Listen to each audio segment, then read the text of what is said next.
At 17, I promised a boy I would never forget him. 3 years later, his name appeared on an envelope just as I was learning how to love someone else. I stood outside my college dorm with the letter in my hand, afraid to open it. I already knew that one page could bring back everything I had worked so hard to put away. My name is Claire. I grew up in Pine Hollow, a small Indiana town where people waved from their porches. Nothing changed quickly there, so everyone noticed the new student who arrived during my junior year. His name was Ethan Reed. He had dark hair, green eyes, and the careful smile of someone who was trying not to look nervous. His father had taken a job at a regional hospital, and the whole family had moved from a city several hours away. On his first day, I saw him alone in the cafeteria. He held a carton of milk but had not opened it. Around him, students talked loudly in groups, while he stared at the table as if he wished he could disappear. I carried my tray over and asked, "Is this seat free?" He looked surprised. Then he smiled and said, "Yes. Please sit." At first, our conversation was simple. I asked about his old school, and he asked which teachers gave too much homework. He liked drawing, quiet walks, and adventure books. I liked books too, though I preferred stories about families and letters from the past. By the end of lunch, we had already found 3 things to disagree about and 5 things that made us laugh. The next afternoon, I found him waiting near the school steps. He did not know the best way home, so I showed him the longer road through town, past a bakery, a used bookstore, and a small riverside park. After that, we began walking home together almost every day. Sometimes we stopped beneath a large oak tree in the park. Other times we sat on a bench by the river and watched leaves move across the water. Ethan wanted to become a writer and carried a notebook everywhere. I wanted to become a teacher because one patient teacher had helped me when reading felt hard. Ethan listened when I talked. He did not look around for someone more interesting. He remembered that I hated grape candy, that I was afraid of deep water, and that I always read the last page of a book too early. I began looking for him before every class. When something funny happened, he was the first person I wanted to tell. My days felt brighter because he was in them. One October afternoon, heavy rain began just before school ended. I had left my umbrella at home, so I waited under the entrance roof, hoping the storm would slow down. Ethan appeared beside me and lifted a black umbrella. "We can share," he said. "Unless you enjoy standing here until tomorrow." We walked close together because the umbrella was small. Rain hit the road, cars moved slowly, and cold wind pushed drops against our shoes. Neither of us talked much. At one corner, I looked up and found him watching me. He quickly looked away, but his face had turned red. My heart began to beat so hard that I was sure he could hear it over the rain. That Saturday, Ethan asked me to see a movie at the old theater downtown. He tried to sound casual, but he kept moving his hands. I said yes before he finished the question. We watched a comedy and shared one large popcorn. Afterward, we bought ice cream and walked toward the river. I chose strawberry, and he chose chocolate, then complained that mine looked better. The evening sky was orange over the water. As we crossed a wooden bridge, his hand touched mine. For a moment, we both pretended it was an accident. Then he reached for my hand again and held it. That night, I lay awake for hours. I kept seeing his shy smile and feeling the warmth of his fingers. I knew I liked him as more than a friend, but I was afraid to ask what the day had meant to him. A week later, we sat on our usual bench.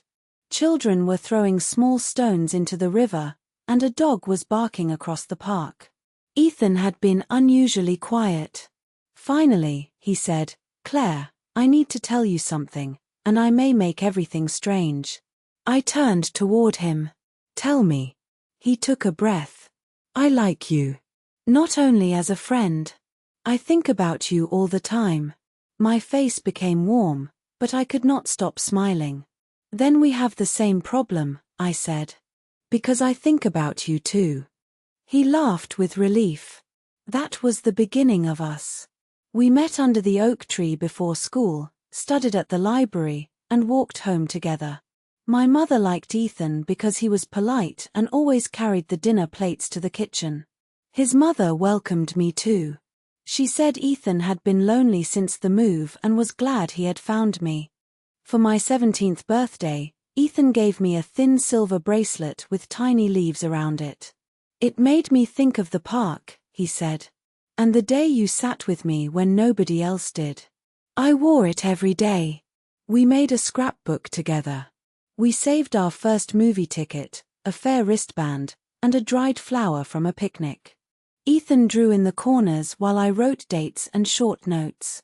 One page showed us beside the river, laughing because the wind had ruined my hair. Under the photo, Ethan wrote, "The day Pine Hollow began to feel like home." For a while, loving him felt easy.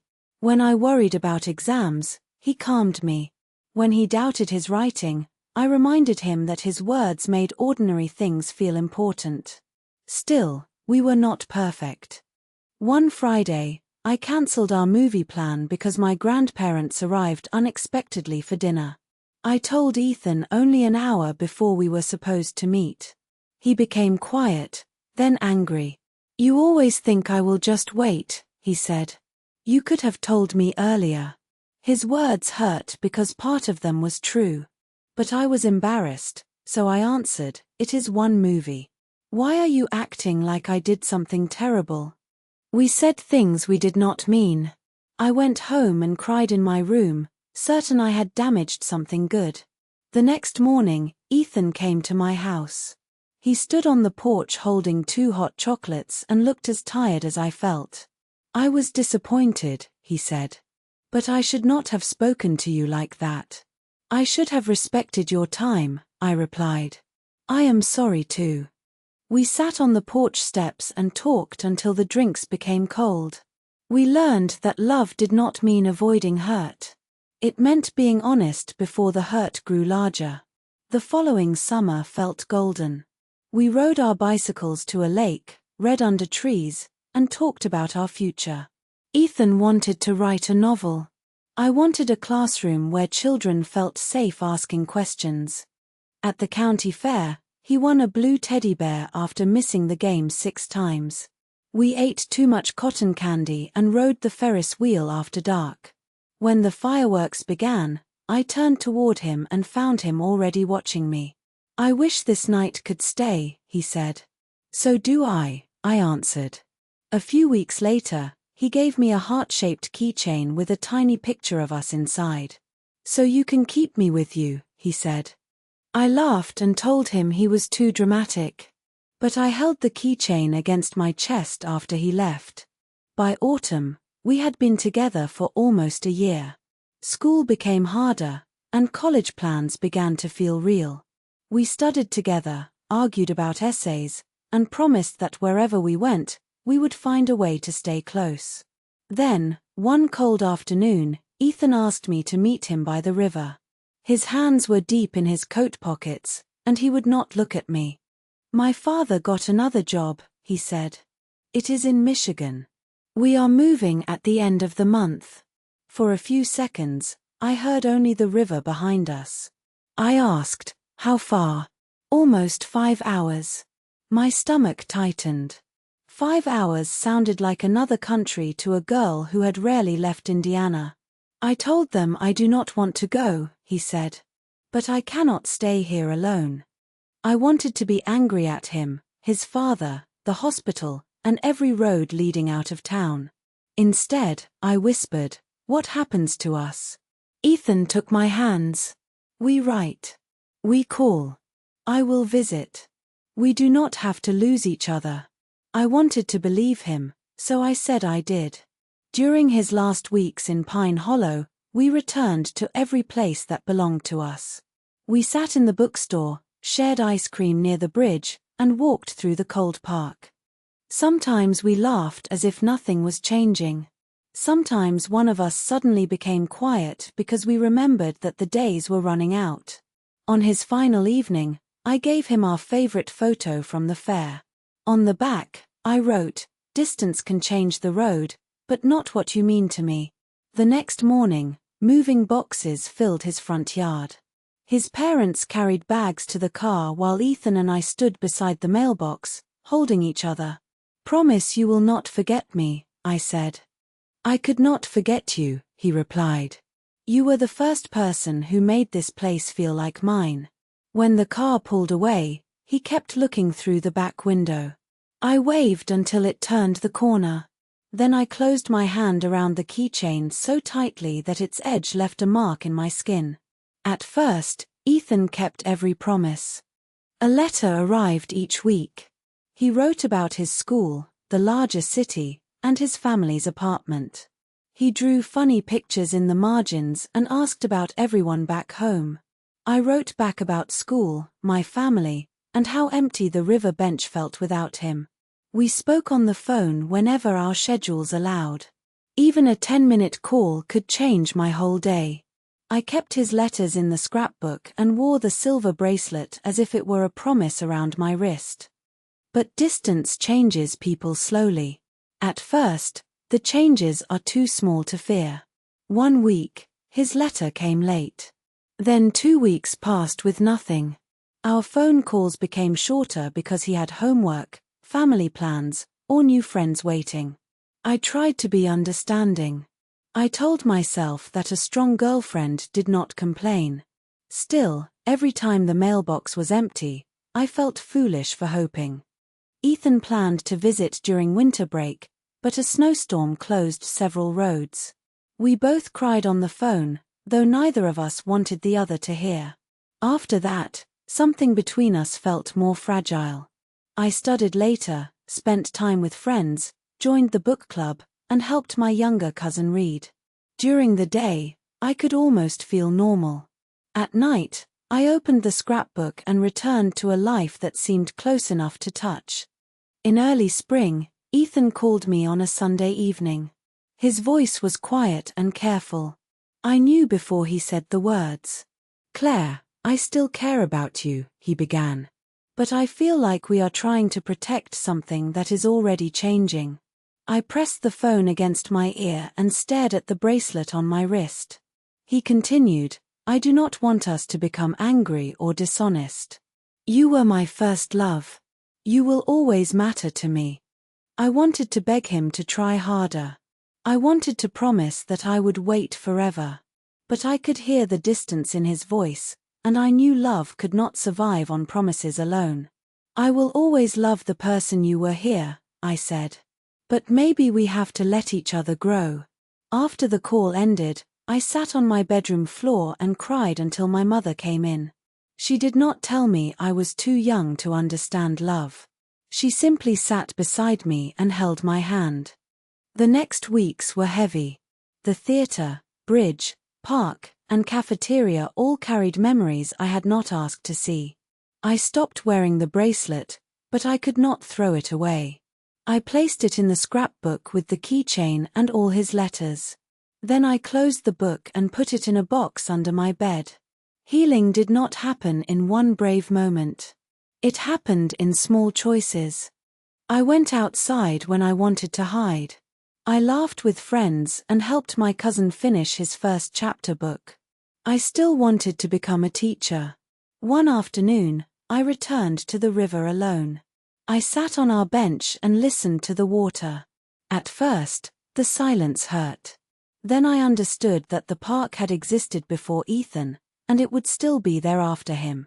The town was not only the place where I had lost someone. It was also the place where I had learned how deeply I could care.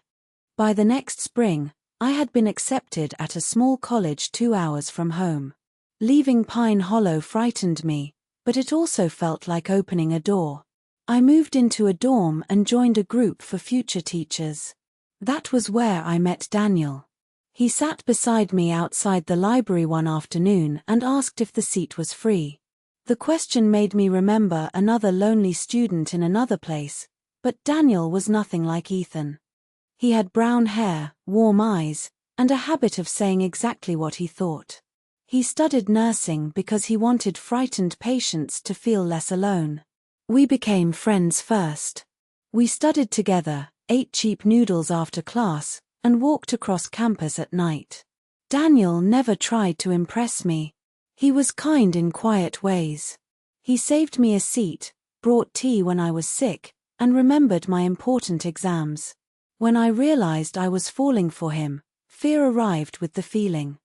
I remembered empty mailboxes and a phone call that had broken my heart. Part of me believed that loving someone only gave life another way to hurt me. Daniel noticed I was pulling away, but he did not pressure me. He said, "I like being with you. I can wait until you know what you want." One evening, I told him about Ethan. I told him about the cafeteria, the umbrella, the county fair, the move, and the last phone call. I expected Daniel to become uncomfortable. Instead, he said, "It sounds like he loved you the best way he knew how." I looked at him. "You are not jealous?" He shook his head. "Your past is not my enemy. It helped make you who you are." That was the moment I understood that new love did not erase old love. The heart was not a small room with space for only one memory. It could keep what was true and still open another door. Daniel and I began dating slowly. We studied, visited small coffee shops, and talked about work, family, and the home we hoped to have one day. He made me feel safe, but not because he promised he would never leave. He made me feel safe because he was honest, patient, and present. Then the letter came. I recognized Ethan's handwriting before I read the name. I stood outside my dorm, holding the envelope while students passed around me. For a moment, I was 17 again, watching a car disappear at the end of a street. I took the letter upstairs and opened it alone.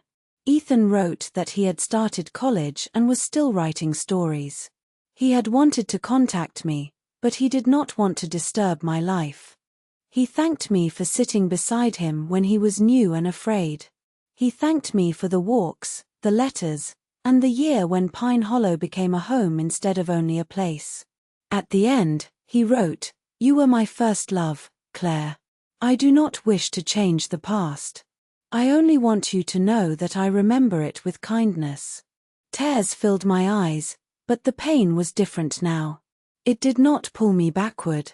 It moved through me like a quiet wave and then became still. I wrote one letter back.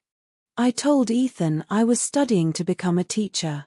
I thanked him for believing in me and wished him courage with his writing. Then I placed his letter in the box with our scrapbook. I did not hide the box because I was ashamed. I kept it because some memories deserve a safe place, even when they no longer guide our future. Years passed. I finished college and became an elementary school teacher.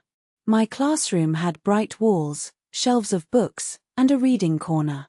When a child said, "I cannot do this," I answered, "Not yet. But we can learn." Daniel became a nurse. We married and moved into a small house on a quiet street. We planted flowers near the front steps and ate dinner together whenever his hospital schedule allowed. We made our own scrapbook with photos from graduation, our first apartment, our wedding, and the day we painted the kitchen the wrong color. It belonged to a different part of my life. Sometimes, on peaceful evenings, I still thought about Ethan. I remembered the black umbrella, the river bench, the Ferris wheel, and the silver bracelet with tiny leaves.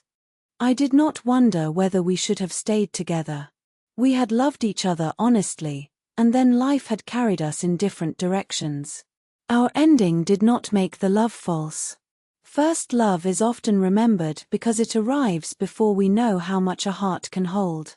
It teaches us joy, fear, hope, and loss all at once. Ethan was the first person I loved that way. Daniel was the person I chose after I had learned that love was not only a feeling. It was also patience, truth, timing, and the courage to begin again. My heart had broken once, but it had not become weaker. It had become larger. And when I finally understood that, I was no longer afraid of the memories in the box under my bed. Claire kept Ethan's letters, the silver bracelet, and their old scrapbook. She did not want to return to him, but she also did not want to erase that part of her life. Some people may say this was harmless. First love is part of our past, and memories do not always threaten a new relationship. But others may believe that keeping such personal gifts is unfair to a husband or wife. So what do you think? After starting a new life with someone else, is it acceptable to keep letters and gifts from a first love? Or should we let those things go to show respect for the person beside us now?